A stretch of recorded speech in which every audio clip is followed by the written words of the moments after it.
खत जो कभी भेजा नहीं। राघव और सिया बचपन के दोस्त थे।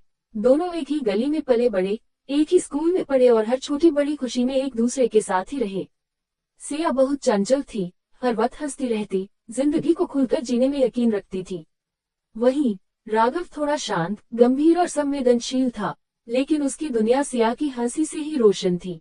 समय के साथ उनकी दोस्ती और गहरी होती गई। कॉलेज में आने तक राघव को एहसास हुआ कि सिया उसके लिए सिर्फ एक दोस्त नहीं, उससे कहीं ज्यादा थी। वो हर वक्त उसे देखना चाहता, उसकी बातें सुनना चाहता, उसके साथ अपनी जिंदगी बिताना चाहता। लेकिन वह कभी हिम्मत नहीं जुटा पाया कि अपने दिल की बात उसे कह सके। उसे डर था कि अगर उसने कुछ कहा और सिया ने मना कर दिया, तो शायद उनकी दोस्ती भी खत्म हो जाएगी। कॉलेज खत्म होते ही सिया को दिल्ली में एक बड़ी कंपनी में नौकरी मिल गई, जबकि राघव ने अपने छोटे से शहर में रहकर खुद का बिजनेस शुरू करने का फैसला किया।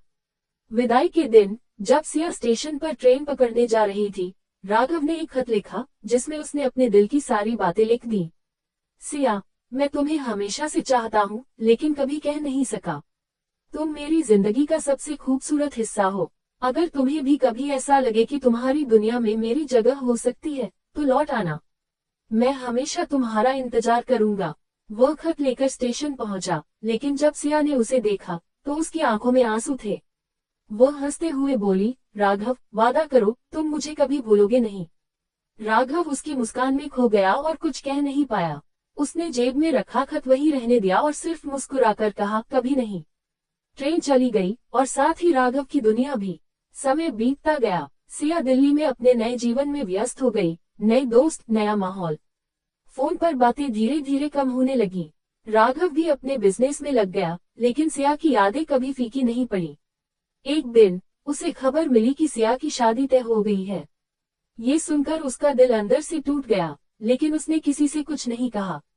शादी के दिन वह बस दूर से सिया को देखता रहा, दुल्हन के लाल जोड़े में, उसकी वही चमकती आंखें, वही खूबसूरत मुस्कान, लेकिन अब किसी और के लिए। राघव ने जेब में रखा वो खत निकाला, जिसे उसने कभी भेजा ही नहीं था। उसने हल्की मुस्कान के साथ उसे मोड़ा, एक आखिरी बार पढ़ा और फिर धीरे धीरे उसे जलती हुई मोमबत्ती की लौ में रख दिया। प्यार था, पर मुकम्मल नहीं। सिया अपनी दुनिया में खुश थी, और राघव अपनी अधूरी मोहब्बत के साथ जीना सीख रहा था।